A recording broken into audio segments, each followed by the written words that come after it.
예레미야 38장 1절에서 13절 말씀. 물 웅덩이 속에 있는 예레미야. 오늘 본문은 예레미야가 물 웅덩이에 던져졌다가 다시 구출받은 이야기입니다. 시드기야의 허락으로 겨우 근위대 뜰 안에 있던 예레미야는 그곳에서도 하나님의 말씀을 전했습니다. 그 내용은 변함이 없었습니다. 사람들은 전쟁이나 기근이나 연병으로 죽을 것이다. 그러나 바빌로니아 군대에게 항복하는 사람은 죽지 않고 목숨을 건질 것이다. 이 이야기를 들은 왕궁 대신들이 분노했습니다. 안 그래도 백성들의 민심이 어수선한데 예레미야의 예언이 백성들을 더 불안하게 만들기 때문입니다. 대신들이 예레미야를 죽이자고 시드기야에게 건의했습니다. 시드기야는 무책임한 태도를 보입니다. 그가 여기에 있소. 죽이든 살리든 그대들 뜻대로 하시오. 나에게 무슨 힘이 있다고 그대들에게 반대하겠소. 그는 이미 왕으로서의 위엄을 잃었습니다. 결국 대신들은 예레미야를 물 웅덩이에 집어넣었습니다. 다행히 물 웅덩이에 물은 없고 진흙만 있어서 예레미야는 목숨을 유지할 수 있었습니다. 원래 물 웅덩이는 물을 저장하는 곳입니다. 하지만 밖에서 물을 길러올 수 없었기에 저장할 물이 없었습니다. 그래서 물 웅덩이가 비어 있었던 것입니다. 예레미야는 요나단의 관저에 있는 구치소에서 겨우 빠져나와서 왕궁의 감옥에 머물렀습니다. 그런데 얼마 지나지 않아서 물 웅덩이에 던져진 것입니다. 참으로 견디기 어려운 인생입니다. 사실 이쪽 감옥에서 저쪽 감옥으로 옮겨진 것이 뭐가 좋겠습니까? 여전히 바닥에 내팽개쳐진 기분이었을 것입니다. 그래도 조금은 나아질 것이라고 기대했는데 그 전보다 더 안 좋은 상황을 만난 것입니다. 삶의 골짜기에서 더 깊은 골짜기에 빠지는 고통입니다. 성경은 이것을 웅덩이에 던져졌다고 기록합니다. 웅덩이에 던져진 일은 비단 예레미야에게만 일어난 것은 아닙니다. 우리에게도 이러한 상황이 찾아옵니다. 바닥을 쳤다고 생각했는데 웅덩이에 던져지는 경우가 있습니다. 그때에는 참 견디기 어렵습니다. 낙심이라는 단어로 다 표현이 안 되는 감정이 있습니다. 웅덩이에 던져진 인물이 또 있습니다. 요셉입니다. 늦둥이로 태어난 요셉은 아버지 야곱으로부터 특별한 사랑을 받았습니다. 요셉도 아버지의 편애를 잘 이용했던 것 같습니다. 덕분에 형들에게 미움을 받았습니다. 어느 날 형들이 양을 치러 나갔을 때 야곱이 요셉에게 형들이 양을 잘 치고 있는지 보고 오라는 심부름을 시켰습니다. 요셉은 형들이 가기로 했던 세겜 땅으로 갔습니다. 요셉이 살던 헤브론 골짜기에서 세겜까지의 거리는 약 90km 정도입니다. 그런데 요셉이 도착했을 때 그곳에 형들이 없었습니다. 이리저리 수소문해 보니 세겜에서 약 30km 떨어진 도단이라는 곳으로 이동했다는 것입니다. 요셉은 형들을 찾아서 집에서 멀리 떨어졌습니다. 멀리서 요셉이 오는 것을 발견한 형들은 요셉을 죽이려 했습니다. 하지만 맏형인 르우벤의 만류로 겨우 목숨은 건졌습니다.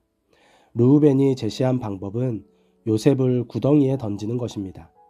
르우벤은 시간이 지나서 형제들 모르게 요셉을 구하려 했습니다. 다른 형제들은 르우벤의 의견에 동의했고 요셉의 채색 옷을 벗기고 구덩이에 던졌습니다.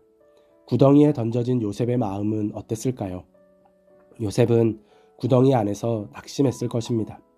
그러던 중에 형들이 찾아옵니다. 자신을 찾아온 형들을 보고 요셉은 기대했을 것입니다.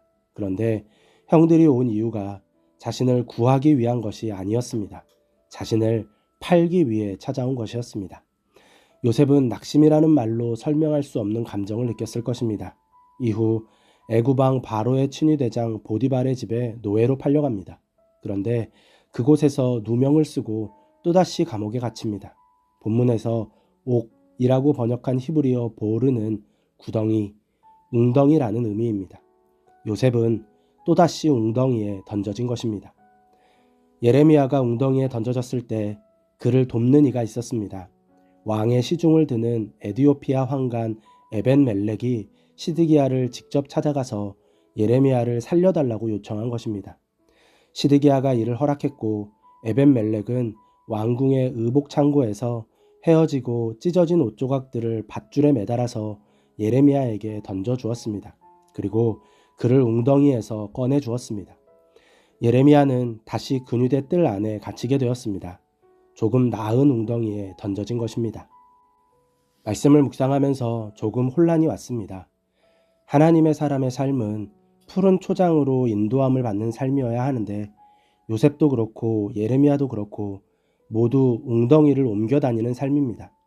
이쪽 감옥에서 저쪽 감옥으로, 이쪽 웅덩이에서 저쪽 웅덩이로 옮겨 다니는 것입니다. 과연 이게 괜찮은 삶인가 생각해 보았습니다. 그런데 그 길이 예수님께서 말씀하신 십자가의 길이었습니다. 예수님의 인생이야말로 웅덩이에서 웅덩이로 옮겨 다니는 인생입니다. 하늘 보좌에서 내려오셔서 죄와 불법으로 가득한 이 세상으로, 이 세상에서도 가장 낮은 곳으로, 가장 비천한 곳으로 옮겨 다니셨습니다. 그리고 결국 저주의 상징인 십자가로 옮겨지셨습니다.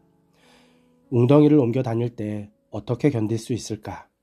낙심이라는 단어로도 설명이 안 될 때 어떻게 버틸 수 있을까? 답을 깨달았습니다. 바울이 고백합니다. 우리가 그리스도와 함께 영광을 받으려고 그와 함께 고난을 받아야 합니다. 예수님께서 고난당하신 이유는 하나님의 영광에 이르기 위함이었습니다. 우리도 마찬가지입니다. 지금 우리가 옮겨 다니는 웅덩이는 재수가 없거나 일이 풀리지 않아서 그런 것이 아닙니다. 하나님의 영광에 참여하기 위해 예수님의 고난에 참여하는 중입니다. 요셉도 마침내 그 길을 완주하고 하나님의 영광에 이르렀습니다. 예레미야도 결국 그 길을 다 완주하고 하나님의 영광에 이르렀습니다. 성경의 수많은 믿음의 사람들이 그 길을 완주하고 하나님의 영광에 이르렀습니다. 우리도 그 길을 완주하면 좋겠습니다. 그리고 하나님의 영광 가운데 거할 수 있으면 좋겠습니다. 그날을 소망하며 오늘의 웅덩이를 묵묵히 견디는 은혜가 있기를 바랍니다.